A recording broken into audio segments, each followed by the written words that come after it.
Welcome to PGS 394, The Psychology of Magic.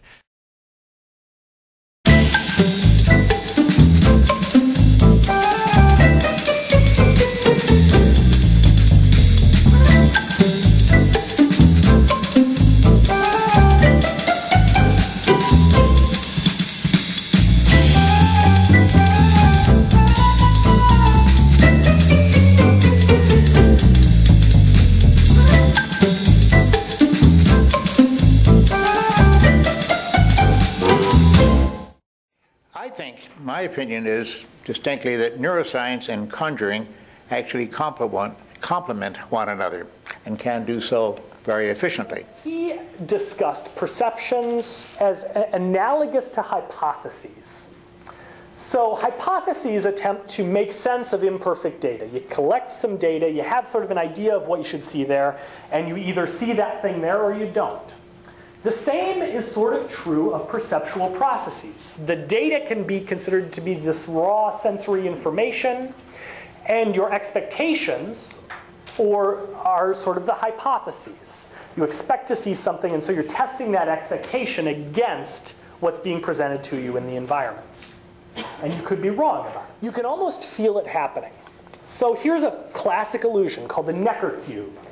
And that cube is a bistable illusion. You can perceive it as having two different orientations. So either this can be jutting out toward you, or this can be the side that's nearest to you. And you can't perceive both at the same time. That's important.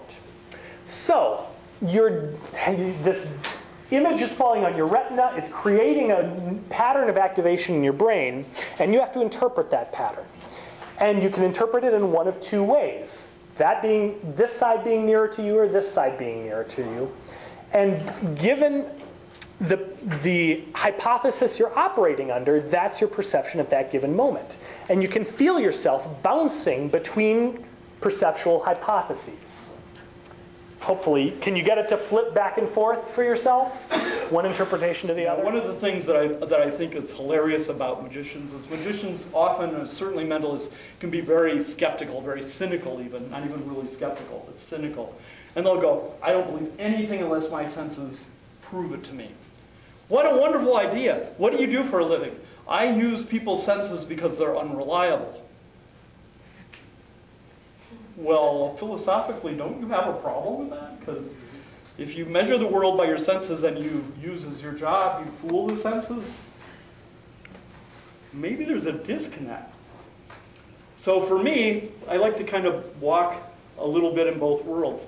Understand that our senses are wonderful things, but also they can be deceived, so they're not the only reliable information I might be able to pick up on. On the other hand, my memory and my thinking may not always be the most reliable either. So I have to constantly monitor how I feel, what I think, and what's really going on. So the rope was cut here, and at that moment, you perceived there to be two roughly equal length ropes passing unimpeded through the hand, because you filled in what's going on in my hand. Your brain automatically assumed it's two roughly equal length pieces of ropes just passing behind an occluder, when really it's a short piece of rope folded over and a long piece of rope folded over, and this junction is being covered up by my hand. You didn't question it for a second because it's a safe assumption when you're in the real world. This is a very unlikely orientation, so there's no reason for your perceptual systems to waste any time considering it. Another way that magic works is by the language that magicians use. And this is an interesting a little concept, because many times in our show we would say things. We lie. Yeah, and then people believe that for some reason.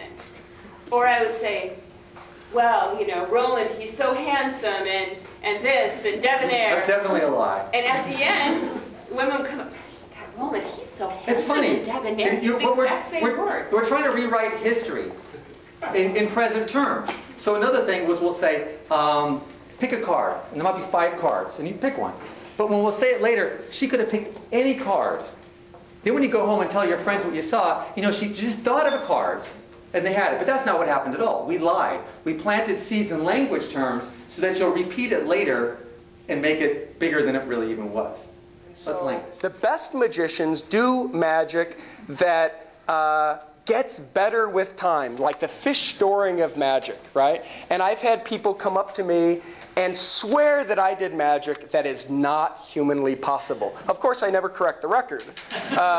But these are questions for neuroscientists and for memory researchers and for scientists to explore, not just magicians.